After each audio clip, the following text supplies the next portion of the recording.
ابواب رباعی مجرد د ثلاثي مجرد شپږ ابواب، د ثلاثي مزید فيه داغه 12 ابواب، او دا خبره مونږه ذکر کړی و چې د ثلاثي مزید فيه کم ابواب دي نو هغه په درې قسمه باندې دي. یو هغه دی چې پاغه کې یو قسمه هغه چې پاغه کې درې حروف اصلي وو او یو حرف پکې زائد وو. دویم قسم هغه چې پاغه کې خو درې حروف اصلي وي او دو حرف پکې زائد وي، او دریم قسم هغه چې پاغه کې د فعل ماضی کې داغه شپږ حروف وي، درې پکې اصلي وي او درې پکې زائد وي. وسو د رباعي ابواب دي. نو لومبه رباعي څه ته وایي؟ رباعي هغه ته وایي چې پاغه کې څلور حروف هغه پکې اصلي وي، یو فا عین او دو لامونه به پکې وي. نو ته دې په مقابله کې کم حروف نو هغه به اصلي. نو رباعي هغه ته وایي چې پاغه کې څلور حروف اصلي وي. نو که بیا د هغې په فعل ماضي په لومبۍ صیغه کې څلور حرفونه او ټول اصلي وو نو دغه ته رباعي مجرد وایي. او که د څلورو حروف اصلیو نه علاوه پکې یو زائد حرف مو نو هغې ته رباعي مزید فيه وایي.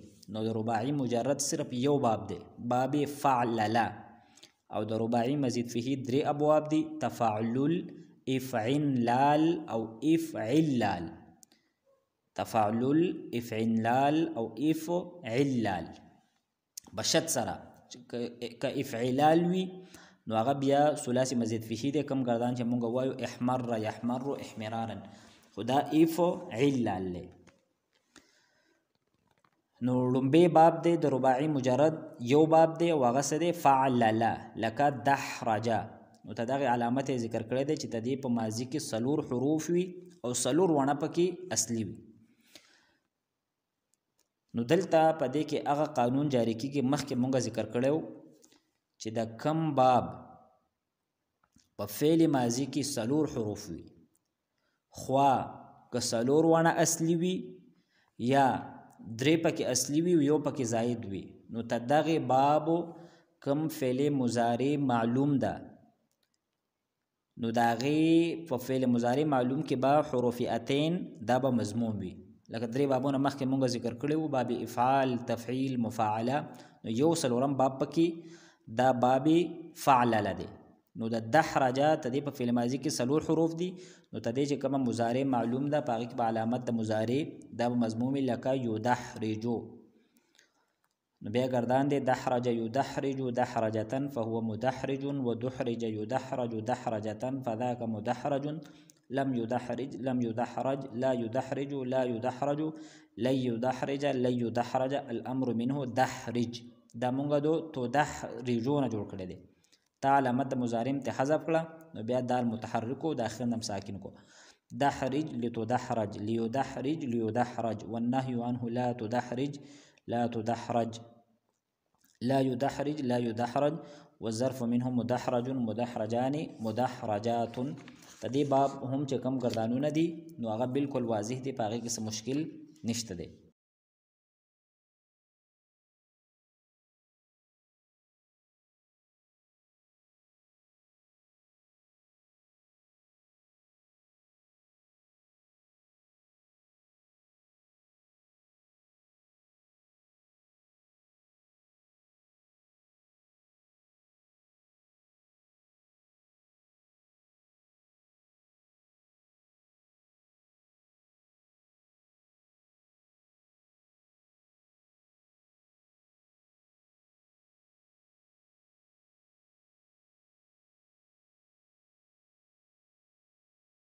ابوابی رباعی مزید فيه.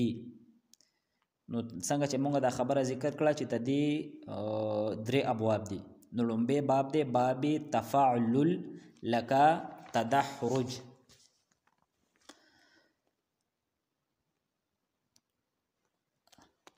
بیا تدې باب علامت ذکر کړل دی په صفحه نمبر 86 بالکل په لومبۍ کرخه کې.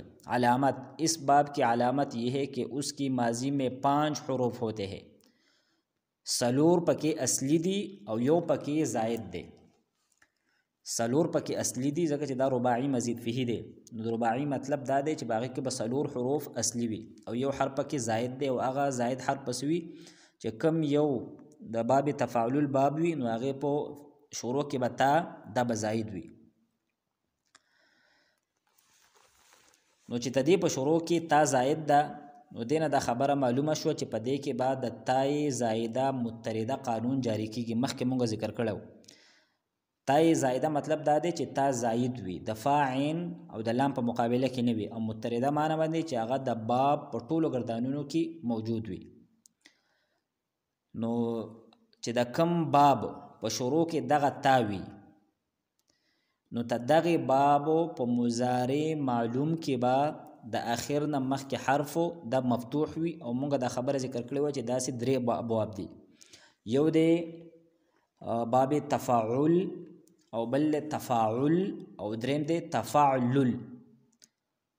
نو یو خبره خو کې دا ده چې تدغه باب په مضارع معلوم کې با د اخر نه مخکې حرفو دا به مفتوح وي لکه یتدحرجو نو د اخر نه مخکې حرفو په معلوم کې هم دغه مفتوح دی.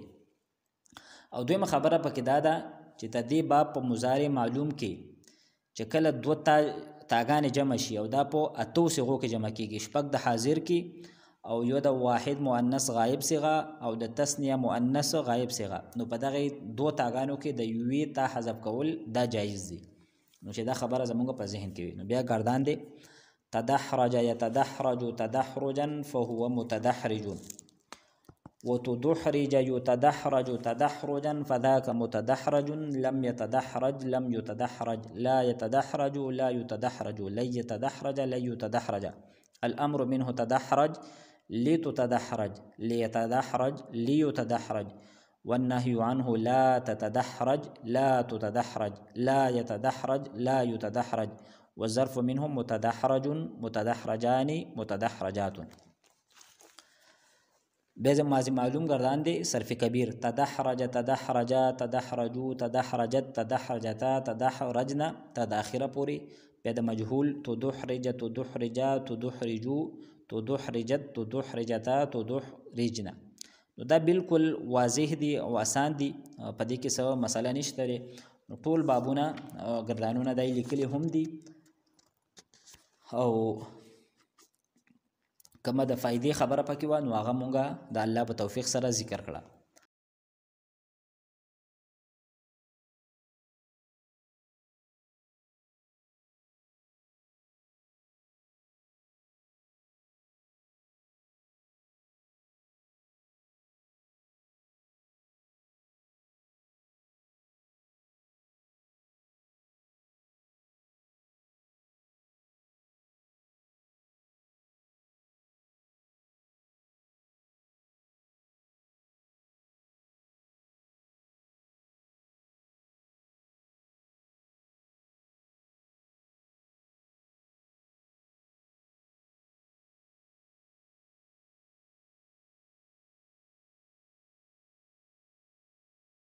وس د رباعي مزید فيه دویم کم باب دی نو هغه دی باب افعن لال افعن لال.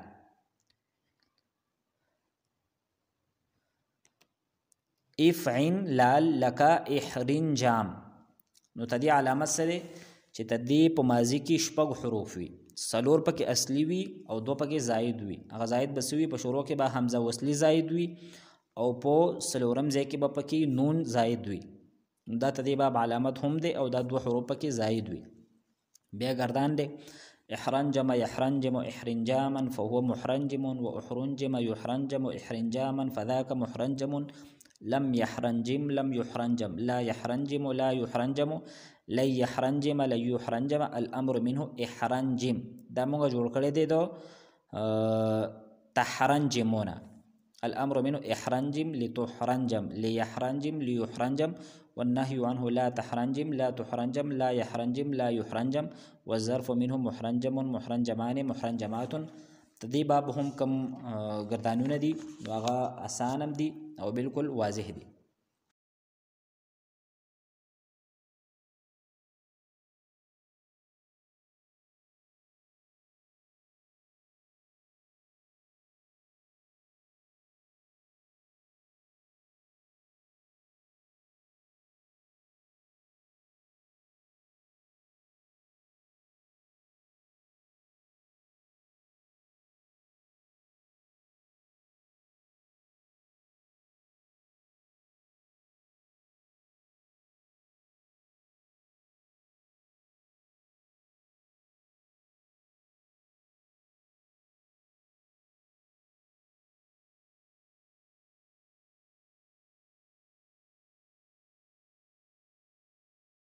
کم اخرنی باب دی د رباعی مزید فيه او د صحیح کم اخرنی باب دی نو هغه دی باب افعلال لك اقشعرار افعلال اقشعرار. تدی باب علامت دا دی چې تدی په فعل ماضی کې شپږ حروف وي، سلور پکې اصلي دي او دو پکې زائد دي. زائد به پکې کم وي، په شروع کې حمزه وصلی ده او کما لام کلمه ده نو دا مکرر ده، نو په دغه کې یو را دا پکې زائد ده. کم لام کلمه مکرر وي نو پاغي کې یو حرف زائد دی او یو پکې اصلي دی او په شروع کې حمزه وصلی دا زائد ده. نو بیا په فائدہ کې لیکلي دي چې اس باب کې فعل جهد نه مراد نفي جهد بلم ده، یعنی هغه گردان چې پاغي باندې لم داخل شوی.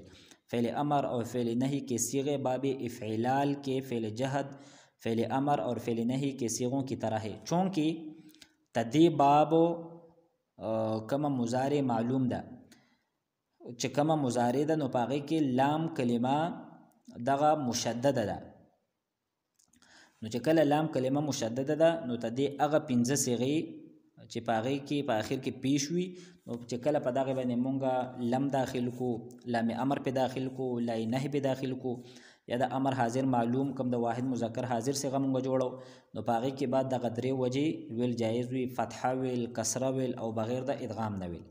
نور پدې کې هم سنشته دي چې کم هغه باب مونږه صحیح یاد کړی وي افعلال، نو دا افعلال دا باب دا به هم مونږ ته یاد وي.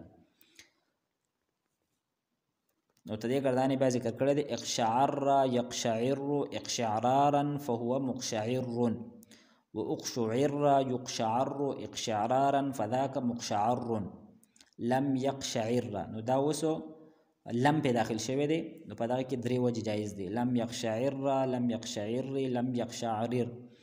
یا مجهول لم یقشعر، لم یقشعر، لم یقشعرر، لا یقشعر، لا یقشعر، چونکه دا لای نهی نه ده بلکې لای نفی ده، دا جزم نه ور کوي، نو دی وجه نه پدې کې دغه وجه جایز نه دي. البته کومه لای نهی را روانه ده نو پاره کې دغه وجه بیا جایز دي. لا یقشعر، لا یقشعر، لا یقشعر، لا یقشعر. الامر منه، نو چونکه امر دی نو پدې امر حاضر صرف پدې وی صيغه کې دغه درې وجه دا جایز دي. اقشعر، اقشعر، اقشعرر، لتقشعر، لتقشعر، لتقشعرر.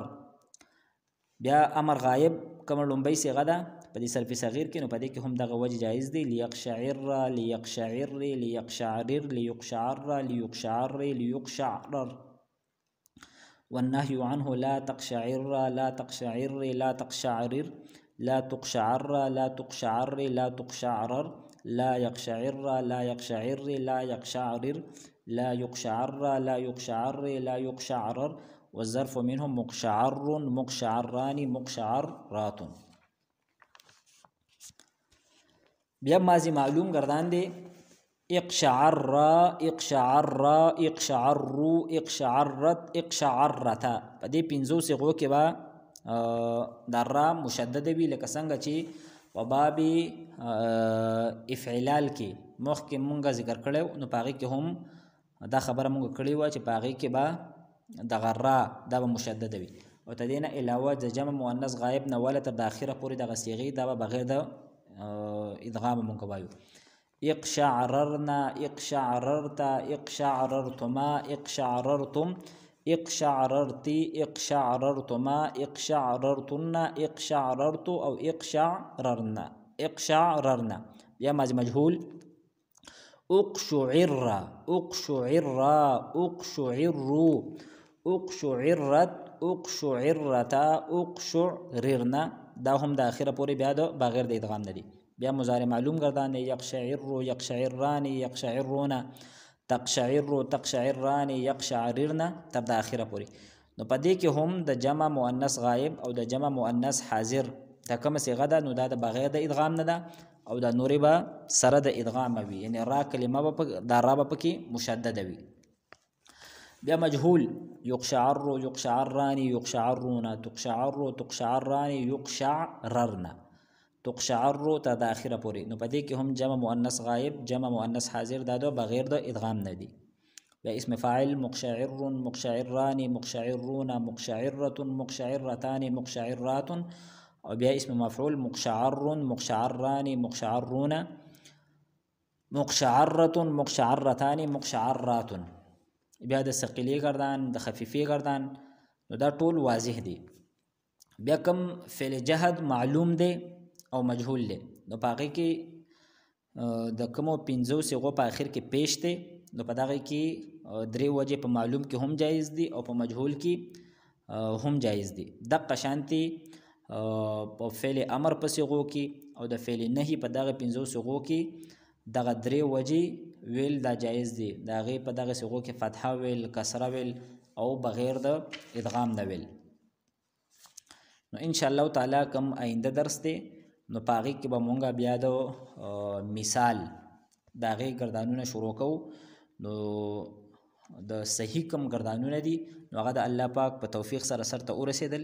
مونږ له پکار دا دی چې مونږ ته دې ابوابو کم صرف صغیر دي دا په ښه طریقې باندې واړو او بیا ته دې کم صرف کبیر دی په هغې باندې مونږ ځان پویه کړو او دا کم اهم قوانین دي وجوبي قوانین دي نو چې مونږ په دغه باندې هم ځان پویه کړو ځکه چې د صحیح دا کم ابواب دي نو دا زمونږ دپاره اصل دی، دا زمونږ دپاره یو معیار دی او نمونه ده. اخو د مثال او د اجوف او کم ناقص او د لفیف یا د مضاف ګردانونه دي نو په هغې کې قوانین ډیر زیات جاری کیږي. نو مونږ ته به د صیغې چې کم شکل بدل شوی د هغې پته به مونږ ته د دې صحیح د بابونو نه لګي. نو که مونږ ته د صحیح ابواب یاد وي نو مونږ به په هغې باندې پوهیږو. خو که د صحیح دا ابواب مونږ ته صحیح یاد نه وي نو مونږ ته به په هغې کې بیا مسله وي. نو پکار دا ده چې مونږ د صحیح دا کم ابواب دي شپږ د ثلاثي مجرد شو او 12 د ثلاثي مزید فيه دي نو 12 اور 6 18 یو د رباعي مجرد دی 19 او 3 پکې د رباعي مزید فيه دي نو دا 22 ابواب دي چې دا مونږه په ښه طریقې سره یاد کو نو آینده به مونږ ته څه قسمه مسله نه وي. واخر دعوانا ان الحمد لله رب العالمين.